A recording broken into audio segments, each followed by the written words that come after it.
গাড়িতে আমার মেয়ে আছে ভাই, এখন আমার বউ আর আমার বাচ্চা ছিল, আমি বাইরে বেরিয়েছিলাম ভাই একটু ফেরি দেখার জন্য যে ফেরি আসতেছে নাকি, আর ওর মধ্যে ফেরি টান দিচ্ছে গাড়ি।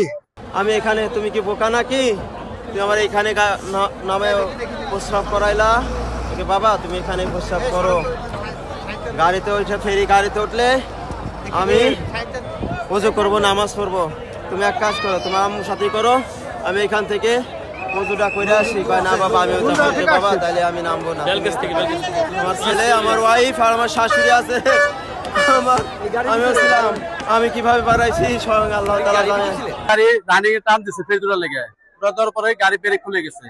ব্রেক খোলার কারণে এই গাড়িটা এখান দিয়ে বাজার মানে চেষ্টা করছিল, মানে ড্রাইভারে খুব মানে কাছাকাছি করে চলে যায় বাজার লেগে, তুমি বাজে নাই অতিরিক্ত না করার কারণে ফেরি ডাইরেক্ট উল্টে মানে এবার স্পিড নামছে, স্পিড নামে আটা উল্টান দেওয়ার পরে মনে করলেন যে এইভাবে মনে করলেন যে আস্তে আস্তে তলায় গেছে।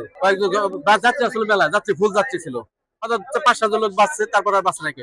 ফুল যাচ্ছে, বড় শীতের বাজার তো। সৌহার্দ্য পরিবহন, রাজবাড়ি কালোখালী যে গাড়িটা আসে সৌহার্দ্য পরিবহন, সেই গাড়িটাই পড়ে গেছে এভাবে ডাঙে একদম ব্রেক ফেলে।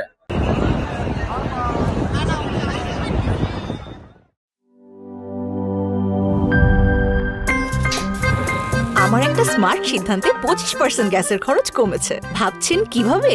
সাধারণ গ্যাস স্টোভ বদলে আমি এনেছি আরএফএল গ্যাস স্টোভ। এর সাইন্টিফিক নজল ও ব্রাস বার্নার ক্যাপ সমানভাবে তাপ ছড়িয়ে রান্না করে দ্রুত, তাই গ্যাসও বাঁচায় 25%, টাকাও বাঁচে 25%। আরএফএল গ্যাস স্টোভ নিরাপদ ও গ্যাস সাশ্রয়ী।